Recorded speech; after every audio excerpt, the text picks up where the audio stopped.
If you're under the dogmatic and religious oppression of the ideology that the sun is the center of the solar system, this video is for you.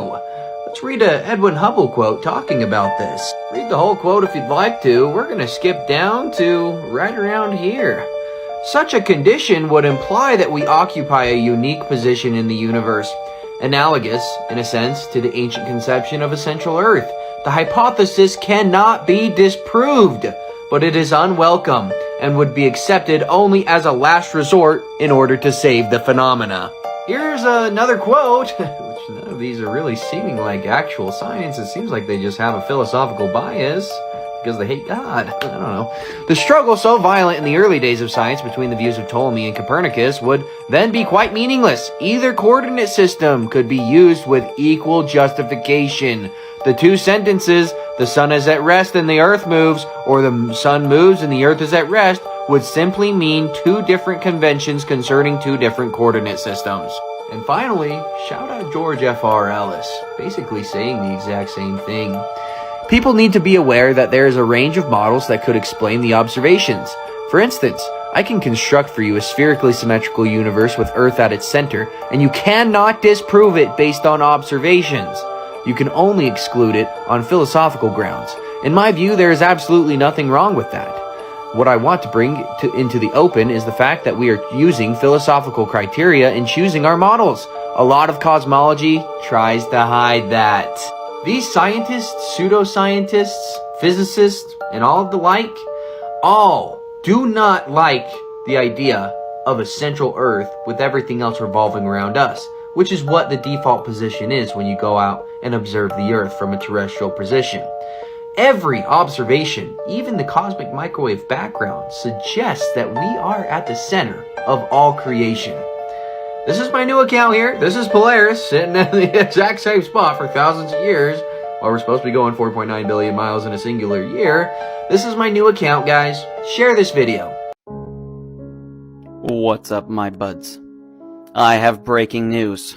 NASA announces delay of its Artemis moon missions until 2025 and 2026. I have to say I'm not surprised one bit. Oh, it's worse than I thought, my buds.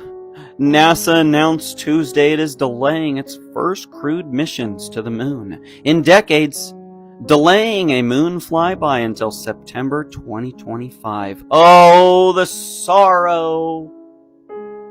And an attempted landing on the moon until September 2026. No!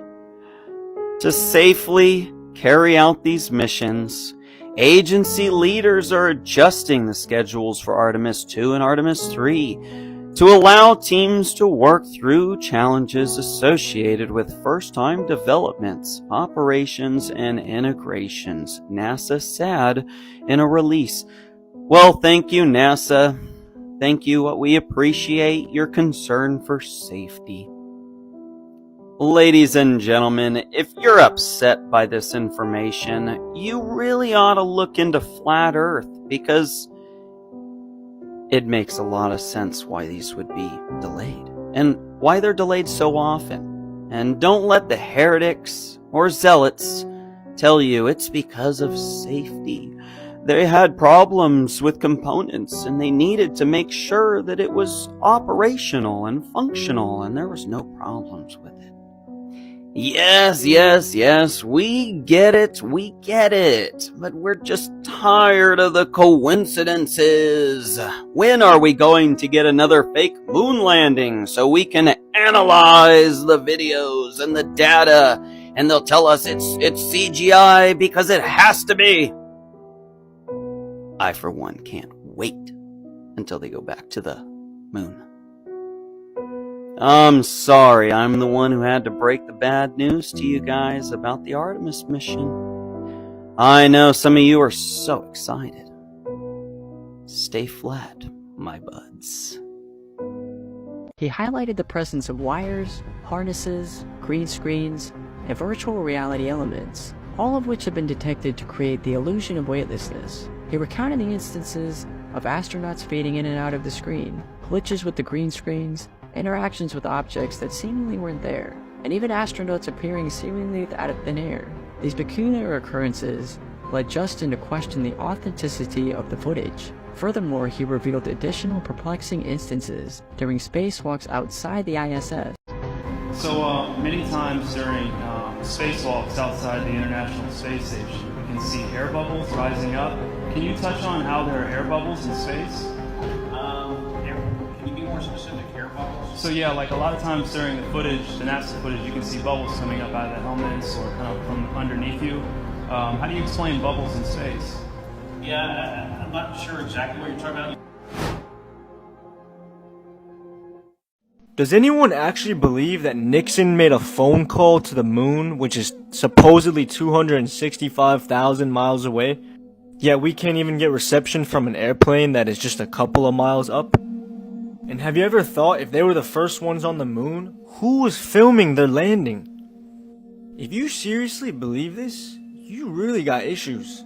Let me clear some things up and show you what the Word of God says about the moon. So we know in Genesis 1 verse 7, God made the firmament to divide the waters under the firmament from the waters which were above the firmament. Right, so Yah created this firmament dome to separate the waters from above, right, so they wouldn't come crashing down on us, and so that the dry land could appear. It's nothing like this. And then he made two great lights, the greater light to rule the day, and the lesser light to rule the night. The lesser light to rule the night, that is the moon. Look what it says here. God set them in the firmament of the heaven to give light upon the earth. So we know the moon is also a light of its own. It's not a rock that's reflecting light. He confirms this again when we look at Matthew 24:29. Immediately after the tribulation of those days shall the sun be darkened, and the moon shall not give her light. The moon is not a physical object or a rock that you can land on. It is a light that God placed inside the firmament. Now how can we confirm what Yah says about the moon is true? Well, he considers the moon a her, meaning feminine. Well, there's about 12 full moons every year. Women have about 12 to 13 menstrual cycles per year. 15 days after the start of a new moon, the moon is the most full moon. Women are most fertile 14 days before the start of a new menstrual cycle, which would mean about 15 days after the start of a new one. They're the most fertile. Everything has been intelligently designed by God. Yo TikTok. So today we're gonna mix a lot of entertainment with much fact and truth and reality. So with that being said, this video is for entertainment and educational purposes only. Let's crack right on. So this guy here, his name is Samuel Shenton. Samuel Shenton was born in 1903. Samuel Shenton was the person who created the Flat Earth Research Society. Not the Flat Earth Society that you guys know of today, not the Shill Society. He started the very first Flat Earth Research Society. Now, if you're under the illusion or the belief that Flat Earth started as a joke in 2014 or 2015, then I suggest you watch this video and then come back in. Mr. Samuel Shenton, who lives in Dover and who believes the Earth is shaped like a gramophone record. Links very much with the statement which was given out by General Boardman, the astronaut. The Earth in its early stages was revealed from the waters, and it was revealed as a four-square fabric. Like this, in fact. The astronauts fired off from Cape Canaveral. They went on an egg-shaped orbit over this like that. Keeping the same height all the time. Absolutely so. In fact, there isn't any South Pole. No. The 60,000 miles was round the ice barrier, and so far, man has not gone across the ice barrier to investigate any further. Some of our earliest evidence can be found in ancient Mesopotamian imagery. As might be expected, these propose varying forms of a flat Earth model. For example, Sumerian and Babylonian depictions portray the Earth as a flat disk, ringed by mountains, floating on the ocean with the hemispherical skyvault resting upon the summits. This roof was punctured by small holes through which one could see the celestial fires of heaven. The pyramid texts of ancient Egypt, which date to the Old Kingdom, demonstrate a similar flat Earth model, with a planar body surrounded by eternal seas. So, why did I just play this? What was the reason that I played these videos? The reason is, Flat Earth isn't a new concept. Flat Earth is a very, very, very, very old concept. In fact, Flat Earth is the original concept. Okay? Now I know a lot of you globers out there, a lot of people who have been taught by the system, by the education system in school, in college, in universities, all of you guys believe that the spherical Earth is the original model. Correct? But it's not. And let me show you how. So, let me just quickly start with breaking down Pythagoras. This man was accredited with teaching Plato and Aristotle's thoughts and ideas. This is a lie. Plato did not get his ideas from Pythagoras. In fact, Plato was directly taught by Socrates. Now this article does not mention Socrates anywhere, does not make any claim for Socrates anywhere, like it does for Plato and Aristotle. Aristotle and Plato never knew Pythagoras, but they did know Socrates. Now, let me move on to Socrates. Okay, so still on Pythagoras, and as we scroll, the only mention of Socrates we see is the pre-Socratic philosophy. So I clicked pre-Socratic philosophy, and it takes us to Socrates. Now this isn't a direct mention of Socrates from the Pythagoras page to Socrates. This is them showing you how they've removed the Socratic link. They've had to put in pre-Socratic philosophy, which means simply before Socratic teachings. So, again, Pythagoras does not speak about Socrates. However, they do speak about the pre-Socratic teachings. Now, what was Socrates most famously known for? Okay, so here we go, the trial of Socrates. Now, let me just quickly start by saying Socrates was found guilty. Okay? He was found guilty of failing to acknowledge the gods of the city and making up his own gods, and corruption of the youth. Now, where do you think this corruption of the youth page is going to take me to when I click it? Brainwashing. Hold on a minute. So anybody who believes in the spherical earth teachings and Socratic philosophy is brainwashed? No. Guys, it is seriously time that you all wake up. Stop living in this slumber, this brainwashed, hypnotized state that you live in, and wake yourself up to reality. I just had to know why NASA is the home of the world's largest flame retardant green screen. Which of course I get fact checked, and then they say, no, we had Big Easy Studios in our facility filming a few movies, but it's the court case mentioned at the bottom that had me really interested, which we'll get to that, and man, it's condemning. Big Easy Studios has everything you need for your next major studio or independent project. So they're a company that helps studios get their footing. We also have Big Easy Productions, and they do movies that I can't talk about right now, but they also do movie productions here as well. So what? Why can't you talk about it? Taking a look inside Michu facility, you'll see the green screen and you'll see the inside of their stage studio, which just so happens to look exactly like Warner Brothers' stage studio. And on the B-roll footage, when they went inside Michow, they showed a lot of the effects that Michow uses in their production, showing that they can augment reality right in front of your eyes. They show you they can make a spaceship appear out of thin air. They show you that even the rockets that you see on television could possibly be this CGI effects that they apparently use throughout this whole presentation in their B-roll footage. Faking gravity by having people hold on to their hair, faking the inside of shuttles, and the list goes on. We're talking about layered footage, green screen, CGI, the whole 9 yards that we always accuse NASA of doing. And now you see that they do it with ease. Here's some footage of them utilizing the world's largest green screen. And I want you to take note. Look at this harness. You see how it's sitting on this person and it's going up under the legs like that's actually a ZFX flying effects harness. ZFX specializes in movie harnesses. This is that harness that was being used. It's the 3-point harness. And looky there, NASA is on ZFX client list. Notice where these wires extend from, and look where this astronaut grabs this other astronaut right at the waist, where that harness has its wires.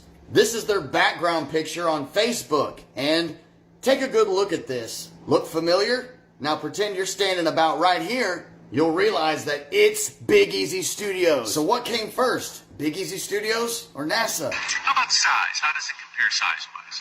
Stage 2 is 13,000 square feet, which is comparable to many. And this stage is 31,000. The visual effects budgets for movies have gone from a few million to tens of millions. So, you know, we have rocket scientists and all that kind of stuff working on movies. So, you know, we have rocket scientists and all that kind of stuff working on movies. Now onto this court case, which you can find online and read yourself. So Big Easy Studios takes NASA to court and says, look, you should have extended our lease agreement. We made so many improvements to your facility, NASA, and we had movie commitments with you. So Big Easy Studios wants to question NASA on some training material that Big Easy Studios taught NASA employees, and NASA asked to be shielded from having to discuss these said training materials. And Big Easy Studios is upset that NASA is taking Big Easy Studios training material, teaching their new employees, but only special access credentialed NASA employees can access these training courses. NASA does not want to talk about this training course. They are seeking protection from having to discuss it because they don't want to have to go through annoyance, embarrassment, oppression, undue burden, or expense. Think about that. It's going to be pretty annoying when the truth gets out. Everyone finds out you're a film studio and they start riding your butt, auditing the crap out of you. And it's going to be pretty embarrassing that you lied all this time. And yeah, you're probably going to go through some oppression. You're going to be oppressed by the people. And undue burden or expense, well, $62 million a day. Yeah, taxpayers are going to want that money back. Believe it or not, they process 1/3 of the federal government payroll. And that's over $200 billion every 2 weeks that runs through this particular facility. So what, did NASA just hijack these people's film studio and just take it over, or what? There have been so many articles coming out recently about how people should not do their own research because that might lead them to believing in conspiracy. Look, here's the thing. If we do our own research, we'll find discoveries like this, and it makes it a lot easier to audit a place that has been lying to us all this time. They show you in public footage, the B-roll footage, where they're showing you how they CGI make everything. You know, NASA's a film studio, and the sooner we expose this, I encourage you guys to find this court case, make your own content on it, or share this video. You know, they've been doing this for how long now? And we have all of these pieces, all these moving parts now that connect together, and we see that they've been duping us. How many coincidences before you realize and you say, okay, fine, I've been lied to. Now let's handle it. Let's handle it, and let's just get justice. And at the very least, get your taxpayer dollars back. Undue burden or expense. That's what they're worried about. They don't want to talk about how they were trained to do all this stuff because they're afraid of being embarrassed, okay, and having to pay you back and being oppressed by you. Wow. Don't waste any more time. Visit the links above now and order my book 16 Emergency Landings Proving Flat Earth. Visit my online store now and order the new enhanced Gleason's Flat Earth map. This map used to be in every school and library in the nation before NASA was created in 1958, when the maps were ordered removed. Have your Gleason's map hanging on the wall in your house where no government can take it down. Here you see it hanging on a wall in the house of the late Charles K. Johnson. Here is a quote from the book 1984 by George Orwell. Every record has been destroyed or falsified, every book rewritten, every picture has been repainted, every statue and street building has been renamed, every date has been altered, and the process is continuing day by day and minute by minute. History has stopped. Order your map now.